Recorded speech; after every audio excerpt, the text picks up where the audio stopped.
औज़ुबिल्लाहिमिनश्शैतानिर्रजीम बिस्मिल्लाहिर्रहमानिर्रहीम। मुअज़्ज़ज़ नाज़रीन अस्सलामु अलैकुम वरहमतुल्लाहि वबरकातुहू। मैं आज हिंदुस्तान और पाकिस्तान में मोहब्बत, अमन और भाईचारे के हवाले से बात करने की कोशिश करूँगा। देखें, दुनिया में हमसाए कभी भी तब्दील नहीं हो सकते। आप छोटे लेवल पे जाएं, जहाँ आप रह रहे होते हैं आपका हमसाया बदली नहीं हो सकता। रिश्तेदार मदद को बाद में पहुँचते हैं, पहले हमसाया मुश्किल वक्त में आपका साथ देता है। और हमसायों के तल्लकात हों, अगर हम इसको इस्लाम के वसी तर ज़ाविये के साथ देखते हुए चलें तो हुज़ूर नबी करीम सल्लल्लाहु अलैहि वसल्लम ने हमसाये के हुकूक के इतने फ़ज़ाइल बयान किए, इतने अहकामात आए कि जिब्रील अलैहिस्सलाम ने फरमाया कि मुझे शक होने लगा कि अल्लाह की तरफ से इतने अहकामात हुज़ूर की तरफ आए कि हो सकता है कि हमसाये को वरासत में हिस्सेदार बना दिया जाए। ये इनफरादी हमसाये की बात हो या इज्तमाई हमसाये की बात हो, पाकिस्तान के जितने भी हमसाया ममालिक हैं उनके साथ अच्छे तल्लकात ही हमें सूट करते हैं। वो पूरी बरसगीर और हमारी सब की तरक्की का राज है। लेकिन बदकिस्मती से हिंदुस्तान बड़ा मुल्क है, उसकी आबादी 150 करोड़ है और हम तो 20-25 करोड़ आबादी वाला मुल्क है। हमारे 4 सूबे, उसकी कितनी रियासतें हैं। हमारे पास वसाइल कम, उसके पास वसाइल ज़्यादा, अफरादी कुव्वत उसके पास ज़्यादा। हमारी टोटल जितनी फ़ौज है इतनी फ़ौज उसने कश्मीर में बैठा के रखी हुई है, इससे ज़्यादा। तो इतना बड़ा मुल्क है, उसको चाहिए था कि वो पाकिस्तान के साथ अच्छे ताल्लुकात रखता। कायद आज़म मोहम्मद अली जिन्ना रहमतुल्लाह अलैह ने जब पाकिस्तान बना तो उन्होंने कहा कि मैं अमेरिका और कनाडा की तरह एक ऐसी रियासतें बनाना चाहता हूँ कि जो रियासतें अलग अलग आपस में मिल सकें। देखें, 2 कौमी नजरिए पे हमारी रियासतें बनी और हम मुसलमानों का ये मुल्क अल्हम्दुलिल्लाह नजरियाती तौर पर यहाँ अकलीतें भी आबाद हैं और उनको हम पूरे हुकूक दे रहे हैं।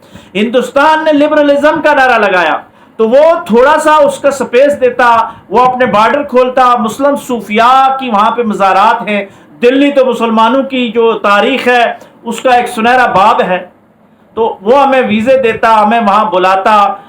मुख्तलिफ सकाफती तौर पर सूफिया की सकाफत, रूहानी सकाफत और गंगाई जमनाई तहजीब को साथ मिलाता। हिंदुस्तान में और पाकिस्तान में जो सकाफती हमारी हमआहंगी कहीं ना कहीं पाई जाती है, एक ही मिट्टी है, एक ही खमीर है, तो उसको तौहीद और रसालत की लाइनें खींचते हुए हम मिला के आगे चल सकते थे। हम सदियों पहले भी तो इकट्ठे रहे हैं। हम मुसलमानों ने 1000 साल तक यहाँ हुकूमत की है, हिंदू हमारे साथ थे, तो वह मैं तस्लीम कर लेता खुले दिल से।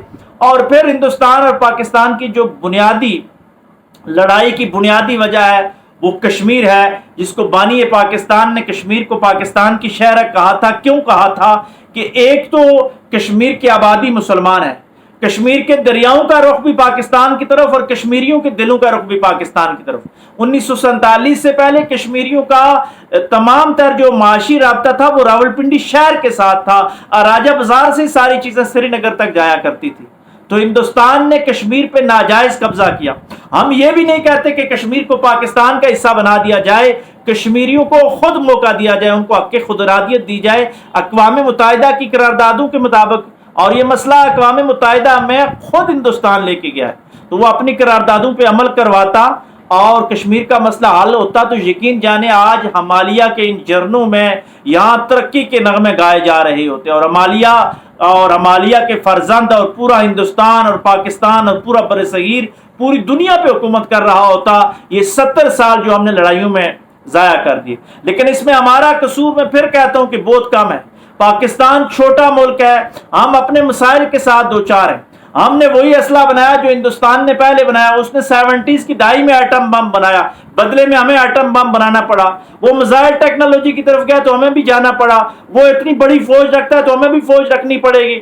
मजबूरी ये है कि अगर वो हमारे साथ दिल के साथ अमन की बात करे तो हम भी अमन के लिए तैयार हैं और पाकिस्तान की अवाम भी अमन चाह रही है, पाकिस्तान की रियासत और पाकिस्तान के सियासतदान भी अमन चाह रहे हैं। लेकिन अमन इत्तेहाद और इंसाफ की तकाज़ों के मुताबिक होना चाहिए। ऐसा अमन ना हो कि कश्मीर में आप हमें लाशों के तोहफे भेजें और हम वाघा बॉर्डर पे आपको फूल दें, ये ऐसा मुमकिन नहीं हो सकता।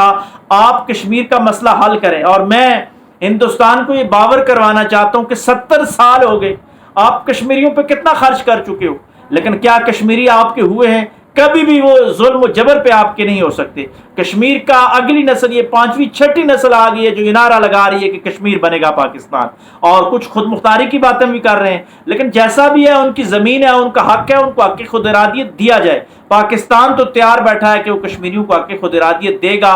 ہم نے اسی لیے آزاد کشمیر کو اپنا صوبہ نہیں بنایا، کشمیر کی الگ ریاست ہے، ہم وہاں زمین نہیں لے سکتے، ہم وہاں پہ مکان نہیں بنا سکتے، اسی وجہ سے کہ پاکستان نے کہا کہ کشمیر کا مسئلہ جب حل ہوگا کشمیری جو چاہیں گے اس کے مطابق ہوگا، لیکن مودی نے اگست 2019 میں کشمیر کی حیثیت تبدیل کر دی۔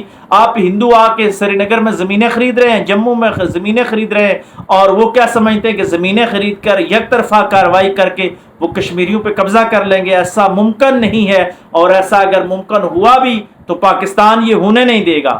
اگر اس نے اپنے آپ کے ساتھ ملا لیا تو ہم انشاءاللہ سری نگر پہ اسلام اور پاکستان کا پرچم لہرائیں گے۔ اور پھر ہمارا جو معاشی مسئلہ ہے کہ ہمارے سارے دریاؤں کا منبع جو ہے وہ کشمیر کے اندر ہے، ہمارے پاکستان میں جتنے دریا آ رہے ہیں وہ کشمیر سے آ رہے ہیں، اور ہندوستان مقبوضہ کشمیر میں ان ڈیموں کے ان جو دریا ہے ان کے اوپر ڈیم بنا کے معاشی دہشت گردی کر رہا ہے، آبی دہشت گردی کر رہا ہے۔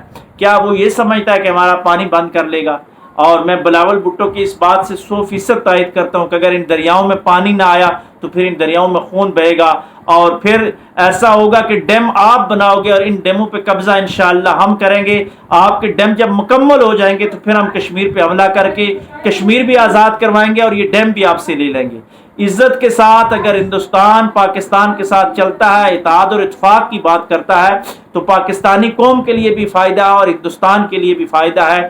ہمیں کچھ بائیں بازو کے لوگ جو پاکستان کے اندر بیٹھے ہوئے ہیں، جو دنیا کے ڈالروں پہ پل رہے ہیں نظریاتی طور پر، وہ یہ کہتے ہیں جی کہ امن ہونا چاہیے، فوج زیادہ ہے، دہشت گردی ہے، جنگ ہے، تو ہم ان سے بھی گزارش کرتے ہیں کہ ہم پاکستانی امن والے ہیں، اور اکثریت انشاءاللہ امن کی جو ہے وہ علم بردار ہے۔ بس یہ ہے کہ آپ ہندوستان کو بھی سمجھائیں کہ وہ امن کی بات کرے تو انشاءاللہ امن کے ساتھ امن کا جواب دیا جائے گا انشاءاللہ۔ میرا یہ امید بھی ہے، میرا یہ یقین بھی ہے کہ مودی کی حکومت ختم ہو جائے، ہندوستان میں کوئی نئی حکومت آئے اور وہ معتدل ہو، اعتدال والی ہو، جس طرح واجپائی چل کر لاہور آیا تھا اور لاہور مینار پاکستان میں اس نے آ کے لکھا تھا کہ پاکستان کی بقا میں ہندوستان کی بقا ہے۔